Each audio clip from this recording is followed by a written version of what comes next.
first webinar on the business engagement theme on Panorama Solutions. This has been a long time coming to launch this theme, about 2 years of conversations with the IUCN Protected Areas Programme, GIZ and other partners, and we're really, really happy that you're able to join us today for our launch webinar. We're going to be sharing some inspirational stories from civil society and how they've engaged business, and we've got 3 great stories lined up for you today. For those of you who haven't used GoToWebinar, perhaps just to let you know that there is a control panel at the side, normally on the right-hand side of your screen. So there, what you're able to do is you can download the slides from the presentation today. You can also use it to ask questions. So later on, especially when the presenters are speaking, you can pose your questions and we can then use them later to give them to the hosts of the presenters. And also you can use it as a way to raise your hand when later on in the call we hope to have a more detailed discussion as well. So for the agenda today, we're going to give you a quick overview on Panorama Solutions. Some of you are Panorama Solutions experts, and it's great that you're able to join this new thematic group, but others have come from different networks, so it's the first time that they've heard about Panorama Solutions, so we want to make sure we have time just to let them know about the amazing origins of Panorama Solutions. And then I'll go into more detail then on the theme of around business engagement and what IUCN is doing to support civil society organizations to better engage business. And then we'll hear from our 3 case studies. And so we've got about 21 case studies on the Panorama Solutions platform so far that speak to business engagement. Our first story will be from Brazil, where IUCN and other partners have been working to set up a multi-stakeholder landscape initiative called the Cerrado Consortium. And Ana Lima, who's an IUCN consultant, will be able to tell us more about that story. Then very happy to have Thelma Maquette from the Africa Foundation for Sustainable Development in Mozambique is going to share the highlights of an amazing story I first heard in July earlier this year at the Jeff Assembly around how they engaged chemical companies to be able to share better safety and environmental information around their chemical products. So again, a really practical story of how to engage business. And then finally, we're hoping that we'll have Lisa Dabek from the Woodland Park Zoo, who has, again, another great story about engaging another coffee company, but in a different way, through the tree kangaroo conservation program in Papua New Guinea. Now it will be 5 a.m. their time, so they might not be able to join, but we have an alternative who'll be able to share the story, Simon Bradley, if it is too early for Lisa to get up, so that's to be confirmed.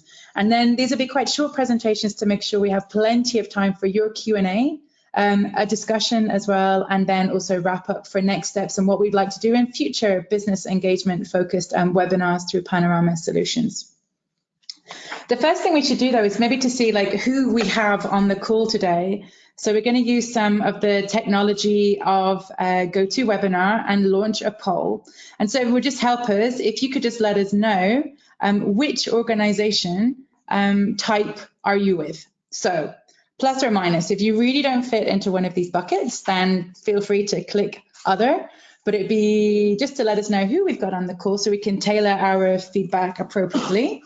If you could just fill in. So I see about 1/3 of you have voted already. This shouldn't be a difficult question. Normally you should know, I guess, which organization you're with. So it'd be great if you could, we'll give you a couple more seconds for the rest of you to finish your voting.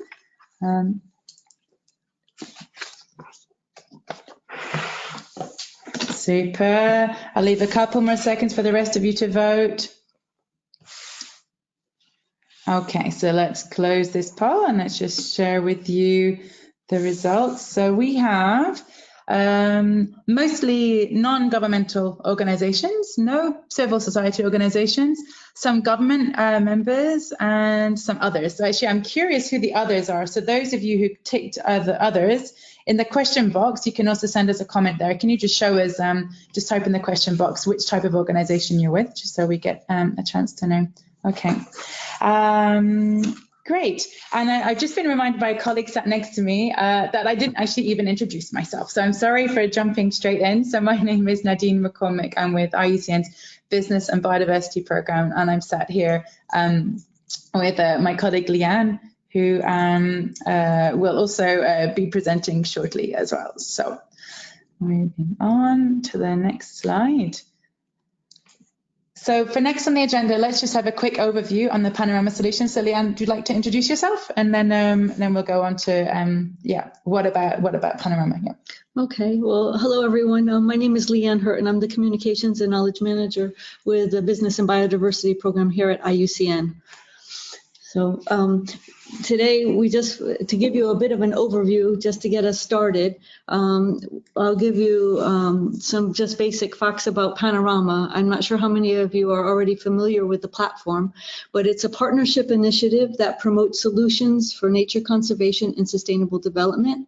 It identifies, analyzes, documents, and promotes specific success stories from solution providers across thematic communities, which I'll go into in more detail shortly, to facilitate learning and replication. Panorama uses a universal learning methodology combining online and offline peer-to-peer exchange.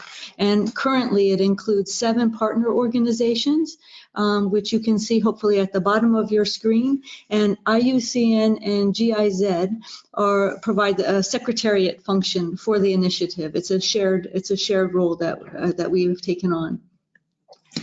And next slide, you'll see that Panorama relies on unique case study format, which aims to identify replicable building blocks, which are core components of the success or the solution provided. All solutions are documented in a pretty standardized format, either as a snapshot solution or as a full solution. And so far we have built up a repository of almost 500 solutions, which have been contributed from representatives from NGOs, government, community groups, and academia.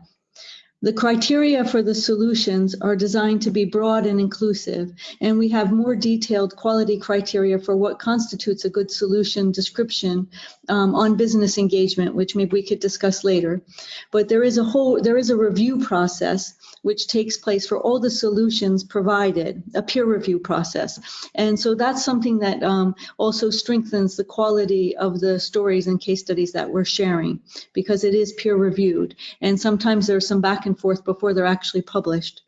But principally, any project or approach that meets the following criteria, that it's impactful, that the solution has a proven sort of measured or some sort of testimonial impact, that solutions are more than mere ideas, that they've actually been applied, that they're replicable or scalable, and in other words, can be used by others, maybe in a modified way or in another, taking into consideration other geographical or social context, but that the main lessons can be used by others.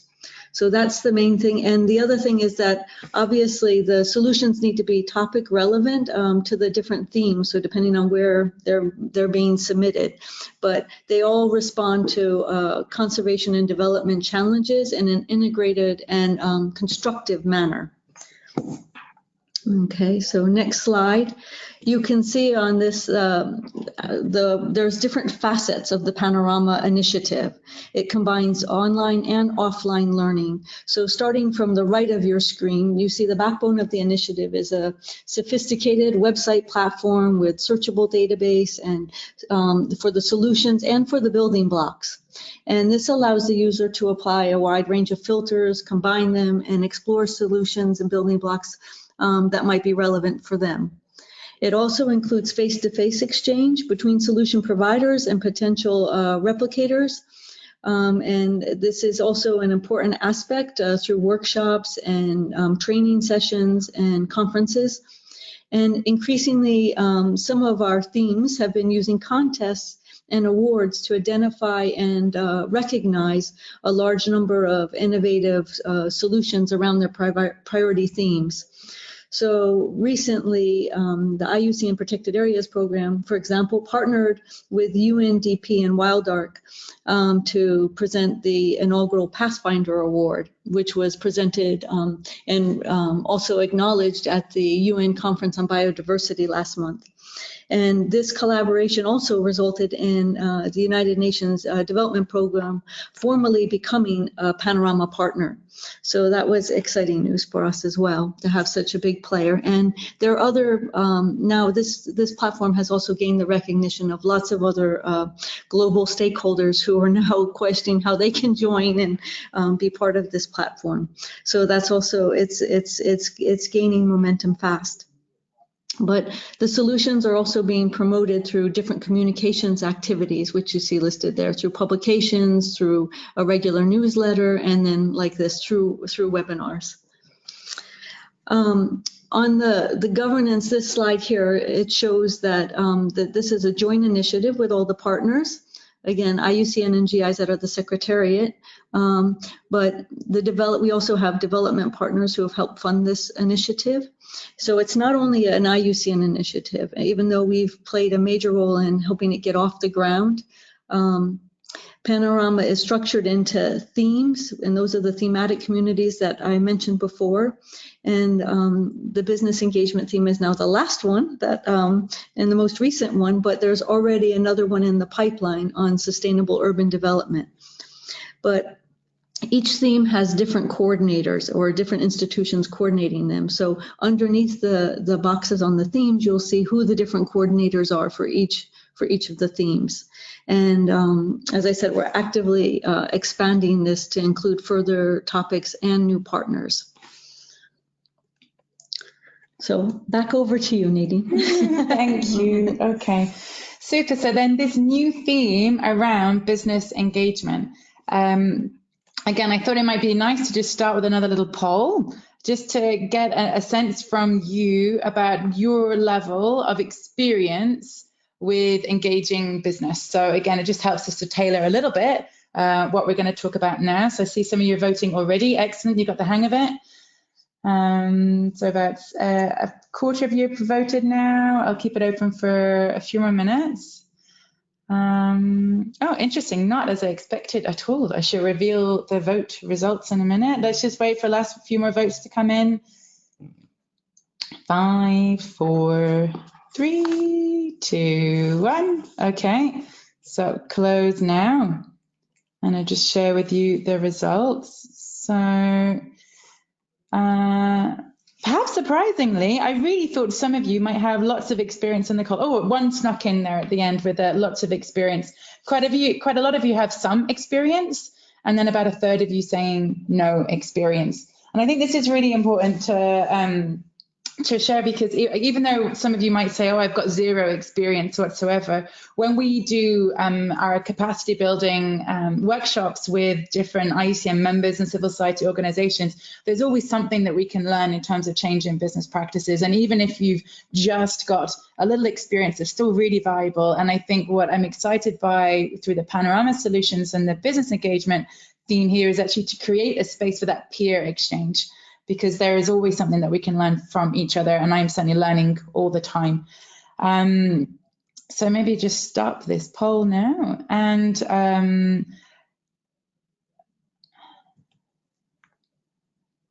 hopefully you can see the slide still.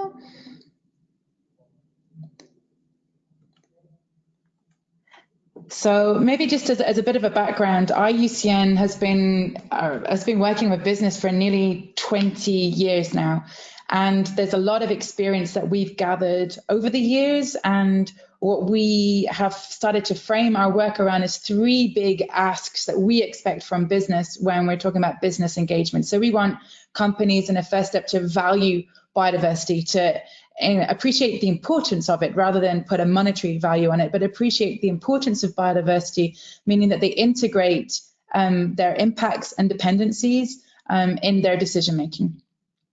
And where they're taking action on the ground through development projects, that they should always be aiming for a biodiversity net gain, which means following a full mitigation hierarchy, avoiding critical habitats, minimizing, mitigating using best practices, and then finally offsetting residual impacts. That's also another aspect that we request, especially of high footprint, high impact sectors.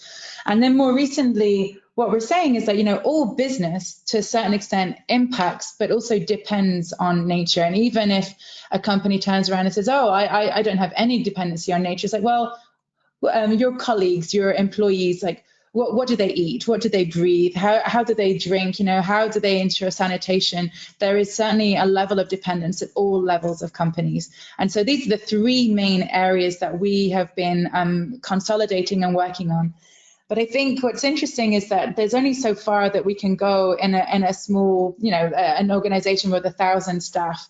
I think the power of not just the union of IUCN, but the partners through the Panorama Solutions platform and beyond, is that we can really have a potential to scale up what's working rapidly. And so thanks to some funding from the French Development Agency, AFD, and some others, we've launched the BioBiz Exchange, which is a way where we can promote inclusive green growth, or whichever term has been used within a country, through empowering civil society organizations so that they are better able to engage with business and then transform their corporate practices. And a way of doing this is harvesting the shareable knowledge that exists in many heads already. Even if you've got a little knowledge, there's still a little experience, there's still knowledge that we can be used. And then bringing that knowledge in a way that it can be used by others, other peers. And so starting to create a global network based on some regional networks who can actually connect and say, well, actually, I'm thinking of engaging this aggregates company in this forestry landscape. Has anybody done that before? And where's a good place to start? And what was your context? And this type of exchange and feeding back into the knowledge base. And so we just started this officially a few months ago, but Panorama Solutions we see as a key means to be able to pull the shareable knowledge together and be able to connect with networks. And this webinar is one way to be able to connect with you. We are regularly holding workshops, but also online training courses around different themes. And here, hot off the press, is a useful slide that's come from a course we've developed with ZSL on engaging the extractive sector, particularly.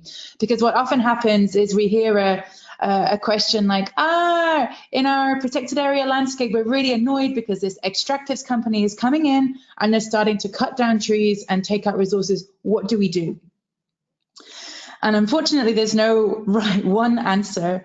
But what we've been able to do is start pull together our experiences so far, typically in a developed country context, but more and more in developing country context, and to say that there are particular drivers that we need to be aware of. So this is we did it as a 3 webinar, 8-week course. So this is just one slide from that course, but I think it's quite useful because it will show you that there are different drivers and therefore different levers that we have with the corporate sector. And these drivers typically are operational, they are reputational, they're linked around new markets, around products, legal and regulatory drivers, and also financial drivers. So typically where a company takes action, it's a combination of some of those drivers coming together, depending on your local context, how much your legal frameworks are implemented, for example, depends on how strong a legal driver is. But then these typically will sway a company to make a decision. And if we can play with those drivers, we can then push them in a direction where they take decisions and change their practices in a direction that is better for the work that we care about too. And so then what's interesting from those is that those enabling conditions then start becoming areas of work that we can take. So if we appreciate that water flows typically are a key operational driver for a company, if those water flows are starting to dry up, then we can start talking about engaging those companies, highlighting the potential risks, but also opportunities from successful, sustainable management of those resources. Where there's reputational risks, then actually civil society has a role where we can start informing consumers and creating awareness of consumers and putting pressure on them. Same around marketing of products. There's many certification standards that are out there. And so there's different ways that we can engage by informing companies about those certification standards. So a case comes to mind in Uganda where a sugarcane company was starting to expand rapidly in a landscape and hadn't even heard of the Better Sugarcane Initiative. But now, thanks to the local civil society organizations, we've been able to hook them up with the Better Sugarcane Initiative, and their expansion will be done in a more sustainable way. The legal environment is also really important. It's actually one of the main drivers for companies to make changes to their practices. And so sometimes it means you might not even need to engage directly with a company to change their practices, but you will work with the government and local lawmakers to actually to put in place better laws and better implement those laws that are existing to then be able to influence companies. And similarly, on the financial driver, there's also work that can be done rather directly with a company, but looking at those companies who are funding the companies and engaging with them and making them aware of potential reputational risks or operational risks, and getting the financial institution to then put pressure on the company. So this is a really rapid overview of how we start to see engagement with companies, and that's reflected in how we set up the portal on Panorama Solutions. So if you go to the Panorama Solutions Business Engagement Portal, you see currently 21 solutions. And then there's a drop-down menu under Business Engagement Approach. And there you can see that we identified there's either direct engagement that's possible through directly with a company, or perhaps an association like a National Chamber of Mines. But there's also indirect ways that we can engage and get companies to change their practices. So we've listed 4 of them there, which are typically of interest to our types of civil society organizations. So whether it's through consumers, financial institutions, governments, or legal actors. And that's just one way to help us think about different ways of engaging companies. And so when it comes to some questions you might have in your head for about there's a group of companies in our landscape and we're not quite certain how we can engage with them, then you can use this as a way to be able to identify, well, if it's direct engagement, can I see some other examples where they've engaged directly and be inspired by those? So that's really like a very, very rapid overview of how IUCN views business engagement and the approach that we're taking to raise, to build capacity and create peer exchange to empower civil society that are better able to engage business. And that really was a way to kind of set the scene. And now what it'd be great to do now is to hand over to some of our presenters who are going to just share with you some of their experience in how they have been able to engage companies directly or indirectly. And so let's see, Anna, if you can unmute yourself and hope that your microphone is working. So Anna is currently a consultant with IUCN who came on board recently to the Cerrado. You need to unmute, Anna. I see that you're not unmuted yet. Hi, Anna. Okay, we might have to be adaptive here. Thelma, are you able to unmute yourself? Great, and I'll move to your slide first. Hi. Hi, everyone. Hi, we can hear you loud and clear, Thelma. Thank you so much. Do you want to introduce yourself? Yeah. Yes, really well. Thank you. Yeah. Perfect. Hi, I'm Thelma. I'm in Mozambique and I'm working with the Africa Foundation for Sustainable Development. And we've been engaged recently on the project. As you can see on the panorama is already loaded for more in-depth details.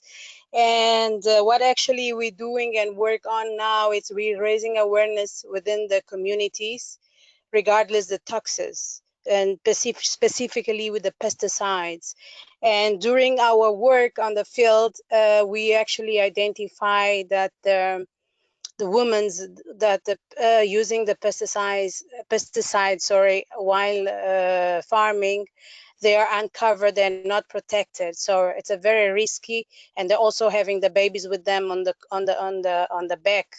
So there is a really need and very urgent that we have to move forward with this awareness regarding how best practice to use the equipment, how can they avoid to use the chemicals in a way that they not damage the soil, they not damage the health and themselves as well. So yeah, I don't know if I'm going too far. Please let me know if I have to go slowly. No, that sounds great to me. Thank you. Yeah. Okay.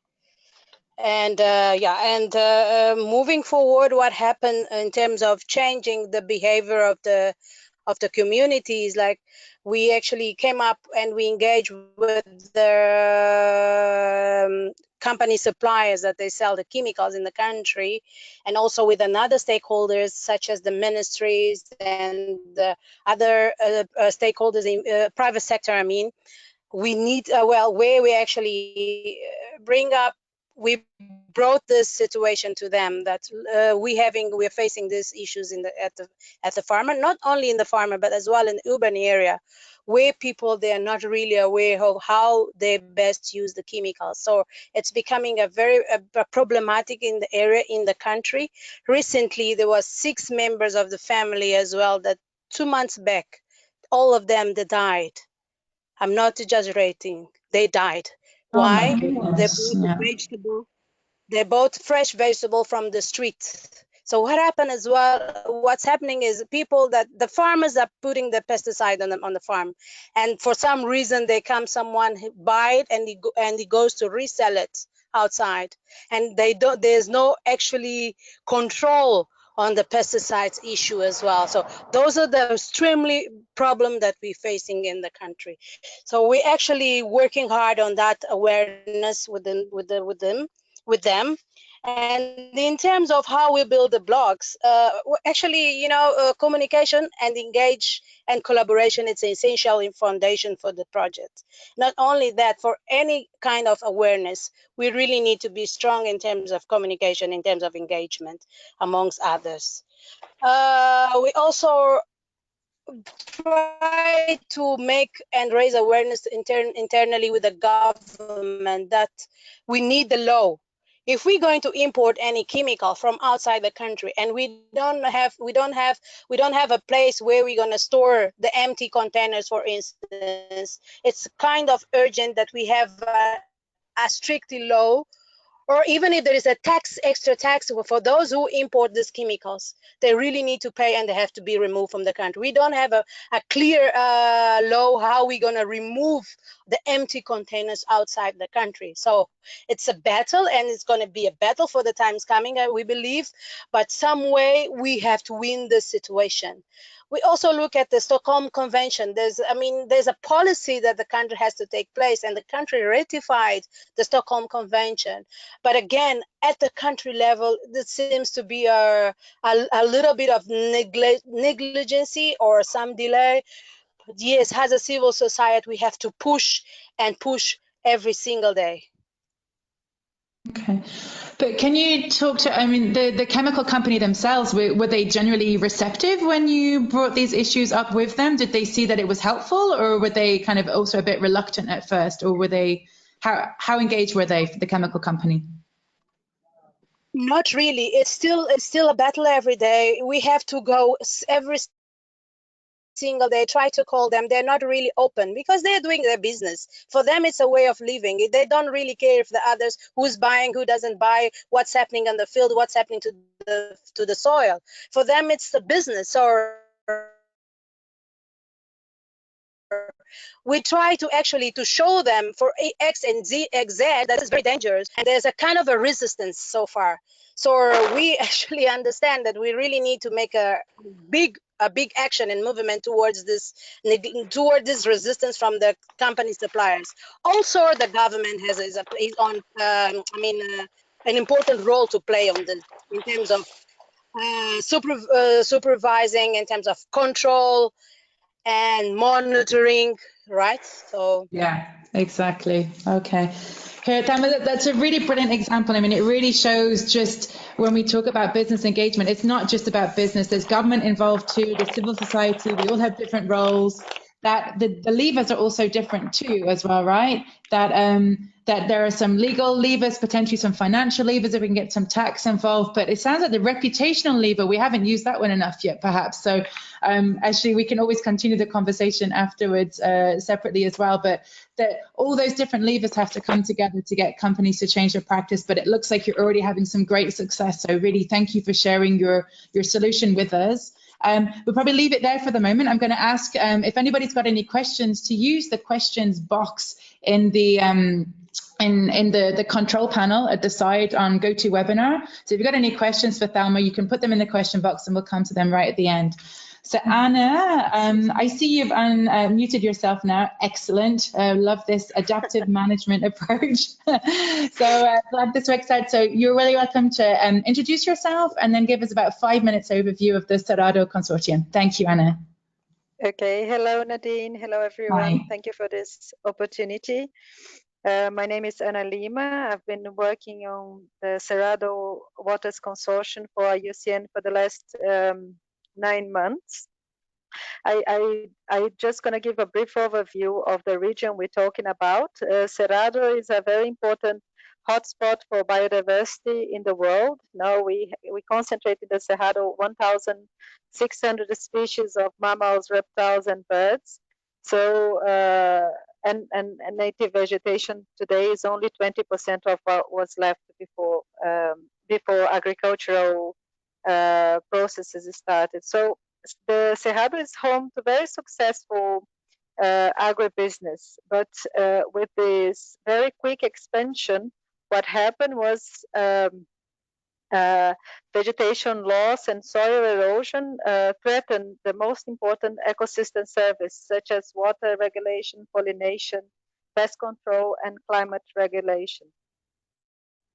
Cerrado Mineiro, which is in the south of this biome, is where you have most of the coffee, special coffee source for the rest of the world. The Cerrado Mineiro produces today 6.5 million bags of coffee for important brands like Nespresso, Illy, Lavazza. It's the bitter taste of your espresso. In 2014, Nespresso, who is a long-term partner of IUCN, realizing the threat to the ecosystem services in the region and to obviously to the production and livelihood as well, decided to join forces and engage local stakeholders on a dialogue to talk about what could be done for the years to come, particularly regarding the dwindling water supplies. Since then, Nespresso and IUCN have commissioned a lot of studies on ecosystem services, on potential threats and risks, and how to address that in a collective manner. They managed to engage now not only the two organizations locally, because this partnership is global, but also technical organizations like IMAFLORA, which is the Institute of Agriculture and Forest Management and Certification. Most importantly, the Federation of Coffee Producers. So we have today 1,500 producers represented in the consortium. The largest coffee cooperative in Brazil, which is 14,000 coffee producers, Cochupé, and the Water and Sanitation Company. So what we have done, we today have a consortium of these different actors and interests working together for 4 years, and we achieved a very high level of institutionality. We have managed to do, through a consultative and co-creative manner, we've managed to do a business plan, an action plan for the next 5 years. And we have also managed to give to the consortium institutional identity. So the consortium is not anymore a forum of different members, but it's an entity, a standalone entity itself that implements the action with partners. The Cerrado Water Consortium works on 3 important fronts: connected landscapes with restoration and conservation, ensured water resources, that is water management effectively, which is not available in the region, and lately best practices, what we called climate smart farming focusing on cattle ranching and coffee producing. And the idea is that we work on each individual property along a basin using a landscape approach on these 3 different fronts, connecting these different properties and giving the different property owners access to fund to make possible for us to achieve sustainable ecosystem services in the long run. So we monitor the ecosystem service presented in each and every property using indicators that the producers themselves can also follow. Next year, we expect to have also an app that not only the technical assistants and the team from the Cerrado Waters Consortium, but also the producer can have. Finally, I think it's important to say that the Cerrado Waters attract a lot of attention. Today is not only Nespresso anymore interested in funding it. We have other brands like Lavazza, Illy, and other brands that work with coffee interested in financing this initiative. We have also interest from an international grant entity called the CEPF. And last week, we had a mining company coming to us and saying they understand that the landscape approach is important, not only for the coffee producers, but for everybody in this territory and in this basin. Because if you don't have water in this basin, which is the only basin that produces water for the urban and rural setting, you don't have any business. The Cerrado Waters Consortium is finishing the implementation of the pilot plan in the next 2 years, which is in this basin called the Feio Basin. And then we are expanding for a corridor of other 6 municipalities. At this point, in 5 to 8 years' time, we're going to have covered and made sustainable 70% of the coffee producing region in this biome. Was I too quick? Hello? Thank you so much. No, we're there. Sorry. I was on mute myself, actually. Anna, thank you so much for sharing it. And I think just to reassure some of the people on this call that, oh my goodness, that's such an amazing case study. I'll never be able to replicate that. Know that it doesn't happen all at once, right? It takes time. And I think the very first conversation between Nespresso and IUCN was back in 2008. So it really takes time to kind of build up. You start small, start on a site level, and then after a certain moment, then you can expand beyond that site level and then start gradually bringing more and more players in. So this is really a journey of like 10 years, but it shows what you can do to start if you start being having like a clear way forward, bringing in other companies and getting their buy-in, but using company as a champion, I think was a really great lesson from this experience. So thank you so much, Anna, for sharing. Yeah. So I can see the questions are coming in now, which is absolutely brilliant. We're going to start sharing the questions with the speakers shortly. So we've just got one more presentation to go. And I'm just making sure definitely that Lisa isn't online, but it wouldn't surprise me because it is 5 in the morning and we had a miscommunication. But I'm really happy to say that a colleague, Simon Bradley, is here in the building who also knows the case very well. So Simon, if you'd like to just introduce he's smiling at me. If you want to introduce yourself, and then you can talk a little bit about the case and the business engagement. Thank you, Simon. Thanks, Nadine. Hello, everyone. I'm Simon Bradley. I work in the Global Species Program here in IUCN for a thing called Save Our Species. So my relationship to this story and this project is that Save Our Species is a grant-making mechanism that funded Woodland Park Zoo for some of the work that it has been doing or had done in Papua New Guinea related to this project, the Tree Kangaroo Friendly Coffee program. So I don't know, Lisa's not, as Nadine said, Lisa's probably not joining. So I'll try and fill in from what I know from my perspective. I think the program, the Tree Kangaroo Coffee program, started at about 2009. For Woodland Park Zoo, the issue was conservation of tree kangaroos, Dendrolagus machi, and some of its other species in the area that are also endemic. They're facing threats in this to their habitat destruction, basically because of subsistence farming, namely rice farming, causing deforestation as people growing population in these many villages in this very remote part of Papua New Guinea called the Huon Peninsula. The populations of the villages are growing and therefore more habitat destruction as people struggle to feed their families. So Woodland Park Zoo's solution was to really go in and work with communities and identify those issues and identify solutions and build what came to be, you know, tree kangaroo friendly coffee started with land use planning. So there was a lot of community engagement in terms of asking people to come and sit and map out what lands they use in the valley. These, as I say, these valleys are very remote. We have anecdotes of people walking for 2 days to come and join these meetings, to be involved. So there's a sense of the engagement from the get-go. So land use planning was performed on an ongoing basis to map out what lands could be used and could be converted to higher value crops such as coffee. However, coffee, I think there had been other efforts prior to that to grow coffee in other parts of Papua New Guinea, and being a remote area, it's very difficult to make coffee marketable, certainly for domestic consumption, not least because people may not have the wherewithal or the means to pay for coffee, but also the expense of transporting coffee in such mountainous terrain.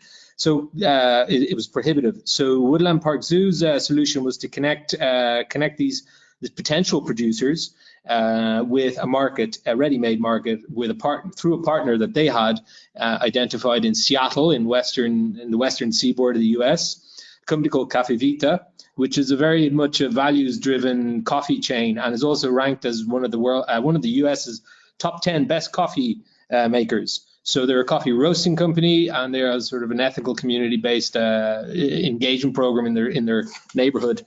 So Cafe Vita agreed to work with Woodland Park Zoo and come over and help in terms of capacity building with local communities in terms of not so much the coffee growing, but coffee processing.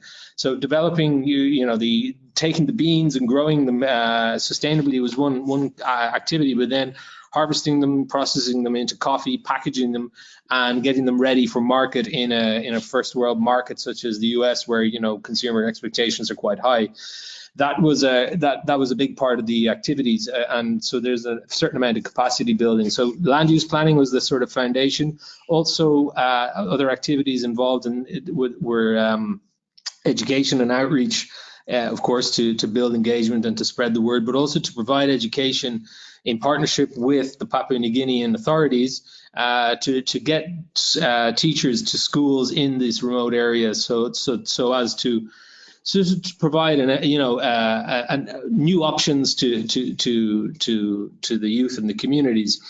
So the first batches were shipped in 2012, and then the next challenge was, of course, to make that sustainable and to increase the quality and to increase the market price of the coffee to generate an enhanced return. And I believe that SOS, what I work for, was involved from 2012 to 2014, so funding a lot of the land use planning and some of the capacity building work on the coffee processing. The processing and the export continues. I believe the product has been successful over since we're finished with supporting the project. Some marks of success are, I think, about 600 families have noted increased income, revenue streams. Let's say, obviously, there's a great conservation impact in that the deforestation has been reduced. There's a benefit for the tree kangaroos and the other endemic species. Enhanced incomes, as you say, and a general sort of, an increase, a new alternative livelihood, which is proven sustainable. So that's the kind of outcome. Another mark of the quality of this project is that it's been recognised with a UN Equator Prize most recently as another sort of testament to its quality. So there you go. Any questions? I'm very happy to try and answer them. As I say, I'm trying to share what I know about the project, having not worked on it directly. Yeah, super. No, I appreciate, Simon. Actually, that was a great effort then, considering you're not directly involved. It was really a great overview of the project, and I think interesting to show again how the different drivers come together in terms of the landscape level management plans that speaks to some of the legal frameworks, but also some of the reputational drivers that the company here is actually really proactively wanting to do the right thing. And so then being able to find companies like that can also be champions again in the landscape as well. So there are the three examples that we have today, all slightly different, but also you see some commonalities across them as well. So I've got some questions that are coming in that I'm going to pose now. So just to put Anna on warning here, because they're mainly for you so far, actually, Anna. So one of the questions coming through is asking about, I'm interested to know more about the ecosystem services indicators and how much are they related to well-being and producers, and what the producers understand of that. And how can we find some extra, well, actually, in terms of extra information about the solution, you can go to already the Panorama Solutions page, where there's a full detailed overview and some extra links. So that part of the question I can answer. But so there's one question around ecosystem service indicators. And then another question from Matthias Bertram. So this is a good example of a landscape approach for securing water regulation and provision. And how are they measured? So there's a lot of socioeconomic results, but what about some of the biodiversity ecosystems? So they kind of related those two questions. So I'll give them to you first to start with, Anna. You might need to unmute yourself. Anna, are you still there? Okay, Anna. Oh, there you are. Great. Okay, I'm here. Sorry. Don't worry. So no, it's okay.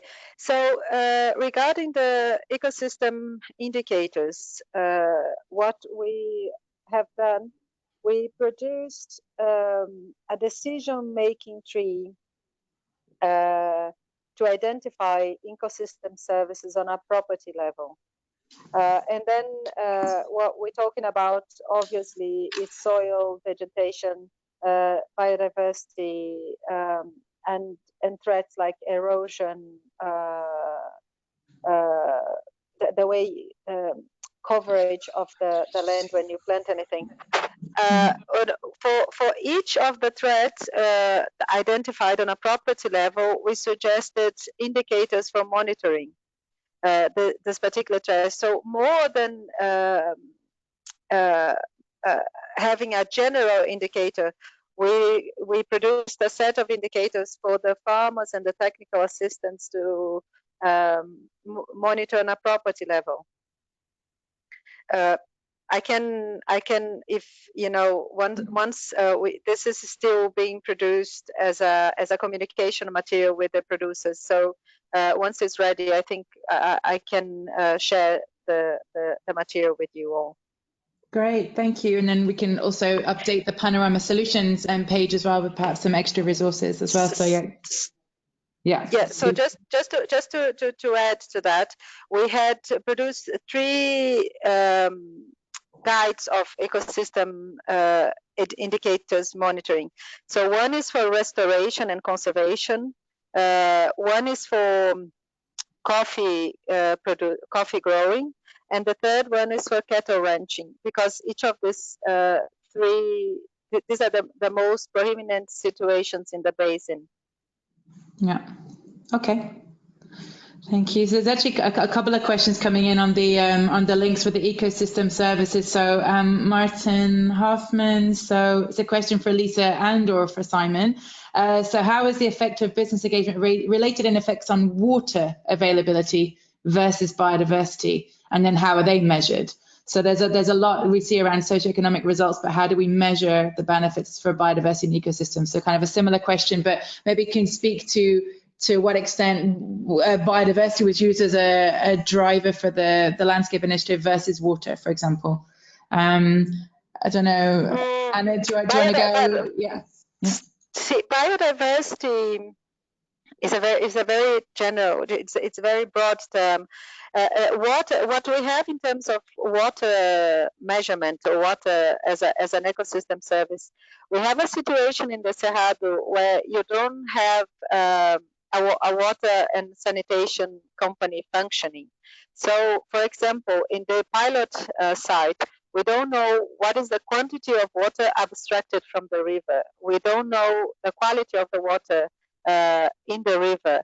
We don't have a measurement of the flow of the water in the river.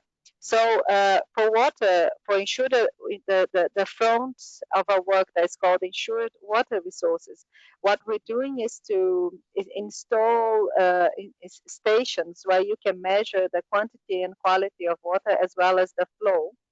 And we are organizing a dashboard with this data so we can produce a quick response when necessary, because this is a region that in the last 10 years it has been decreed a drought region, 7 of them.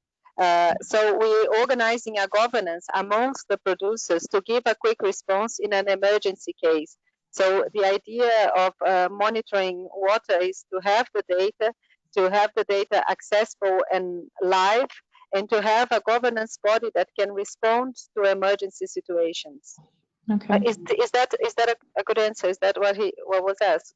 Yeah, I hope so. Let's see. It sounds good to me. Simon, is there anything you want to add from your perspective? Yeah, I don't know if I could comment in so much detail. Certainly not on the water, but on terms of the species, the sort of impacts for the species. Certainly, part of the land use planning process was also to set aside a conservation area for species and create a kind of and use that as a sort of a wildlife bank, and then conduct ongoing monitoring of the species presence in the use landscape, which it's an acronym for the 3 main villages in the area, I believe. So this is an ongoing part of the project, certainly in terms of Save Our Species. It's maybe Lisa could probably come in later and add to that in terms of more detail. But yeah, we might have to share that question on with Lisa and get some additional input. Okay, Anna, sorry, here's another kind of maybe a technical question for you from Hermeno Genesquiemto. Sorry, that's an awful pronunciation, I'm sorry. What is the difference between Brazilian coffee and Caribbean coffee in this ecosystem conservation aspect? Is there one? I don't know. Well, I'm not a coffee specialist, but I think the ecosystem, the beautiful thing about this solution is that it's not particularly related to coffee. Obviously, to work with coffee is easier because most of the coffee production, especially for a special coffee, is certified. So there's a lot of standards that they are already following. And as you know, coffee brands like Nespresso, for example, which have been using the shared value approach for many years, are more concerned and willing to work on ecosystem-based solutions. So I think in terms, it doesn't matter if it's coffee, if it's cattle ranching. I think the idea of the solution is to restore ecosystem services using a landscape approach. There's one thing I wanted to add, sorry, to the question on biodiversity, that I think it's important. So what we suggested for the regions covered by the consortium, and we're talking about a third of the size of Italy, we use a different measurement to the government, because according to the government, you should only preserve the permanent areas from 5 to 30 meters from each margin of the water, of the river. And the consortium is adopting 30 meters of conservation for each side of the river in all properties. So that in terms of biodiversity has a huge impact.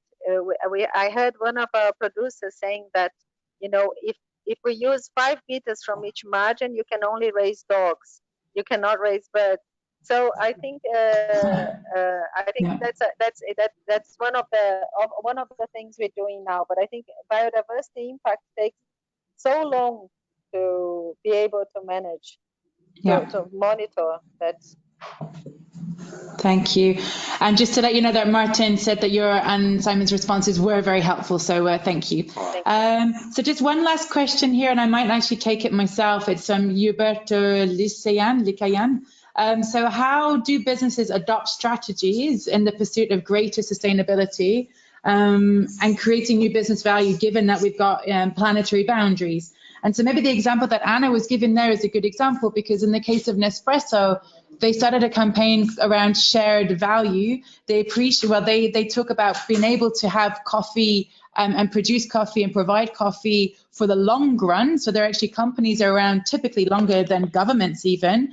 But then how do they do that in a way, especially when they depend on ecosystem services? So it's about aiming to put more into nature than they get out of it. That's the only way that they can sustain sustainable like coffee production in the long run. So having that mentality is a shift that certainly not all companies have done, but that's the direction that we see some of the leading companies going in. And I think the potential that we have by creating a community of civil society organizations who are engaging around business engagement is that we can encourage beyond just the first movers, but get other companies to realize that they both impact but also depend on nature, and therefore to have guaranteed business in the future, they must put in more to nature than they get out of it, because at one stage then they won't be able to survive any longer. So we're starting to see that direction now, but it's almost worth another webinar in itself. And maybe that kind of gets us onto the last slide actually, because I would like to say that this is our first webinar today. There's so much that we can talk about. The questions that I hear directly, indirectly, I receive via email. There's many things that we could address. And so what you'll receive after this webinar is a quick survey. It will just ask you for feedback on this webinar, because it's the first one that we've done. I know there have been other Panorama Solutions ones. So if you give us a quick rating, tell us what we can improve for another time. There's another question specifically around what questions or themes or issues from a business engagement perspective would you like to be addressed in future webinars? And that also gives us a bit of direction in terms of where we can start curating more solutions. So we've got 21 for the moment. The intention is for that to expand. And so the final question is also like, those of you who do have some experience already, those of you who noted that you do have experience, please do share your solutions too. So if you are interested in sharing one of your business engagement solutions, please tick yes. And then we'll make sure to contact you and support you to be able to get your solution online. And then so we plan our next webinar, we'll try to aim for quarterly. So the end of March, we'll aim for a next business engagement thematic webinar, and the theme to be confirmed. So really, we'll base it on the input that we get from you. I mentioned this extractives course that we've developed now. So we're also especially looking, if you have an experience or others who had a particular success in changing some extractive sector practices, we're especially interested in those right now as well. But, always welcome other solutions as well. With that, perhaps I'd just like to pause and see if there was maybe any other final comments or questions or reflections before we wrap up the webinar in the next couple of minutes. So if you do, you can click on the raise your hand function if there's any comment. Oh, I actually just see another question that came in. This question around funding. We always get questions around funding. Anna, what are the funding agents for the Cerrado program? Is there a public partnership, and what is their role? So Anna, if you don't mind unmuting yourself one more time. Funding always comes up. It's the question I receive the most actually. And there is actually a module tomorrow around financing, but a slightly different question. So Anna, if you can unmute one last time. If not, I can talk to what I know, and it's a bit like a blended financing approach where Nespresso was the founding company who basically started with a partnership with IUCN, and we're looking at increasing the sustainability of their coffee chains and their aluminium supply chains. But especially in the coffee landscape, they went so far, they got 100% certification of their own sites. But then they wanted to know, well, is that it? How can we get others to support us in getting better water flow? So they put a small amount of money on the table, well, our money, and no, not a small amount, an amount of money on the table. And then they brought other partners on bit by bit through the consortium type approach. So Anna, I don't know if you still haven't unmuted there. If you wanted to add to that. Okay, sorry. Yes, thank you, yeah. Okay, for some reason I couldn't unmute it here, but Okay. So there is Nespresso. I think one of the very interesting things for financing a long-term initiative like that is that we tested a concept. Nespresso financed the first 3 years of the project, So that makes a huge difference, because in 3 years you can build a solid base in terms of action plan, governance, understanding of the region. The other thing that counted a lot for the funding is to have IUCN mentoring this whole process with a lot of knowledge and expertise and guidance, particularly from the business and biodiversity team. What we have done then was Ms. President understood that there should be an ecosystem of donors as well. It shouldn't be only Nespresso, because Nespresso doesn't source all the coffee from the region. This is Nespresso source, I don't think 5% or 6%. So what we've done is we contacted all the other coffee brands that source from the region and presented to them the initiative. And made them aware of how important it is, this region, for the coffee, particularly for the blend. And engage them with the scientific approach or the technical approach of provision and monitoring of ecosystem services. Yeah, thank you. Yeah, great.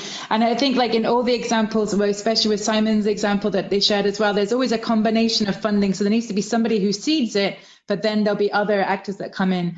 Okay, so it's the top of the hour. So I do want to make sure we're respectful of your time and we finish on time. Maria Teresa Cruz, that's an excellent question you shared on what about governments and their negative impacts in protected areas with development projects and Indigenous communities. Why don't you put that into the survey that you're going to receive straight after this webinar now, please, and maybe we can find a way of addressing it in a future webinar. So I would like to call the webinar to a close. You will see straight away a survey. Please take a couple of minutes just to fill it in, and then we look forward to a future webinar on business engagement in March time. So thank you everybody for your participation for this first one, and to help us officially launch the business engagement theme. And look forward to engaging with you another time. Thank you everybody. Goodbye. Thank you.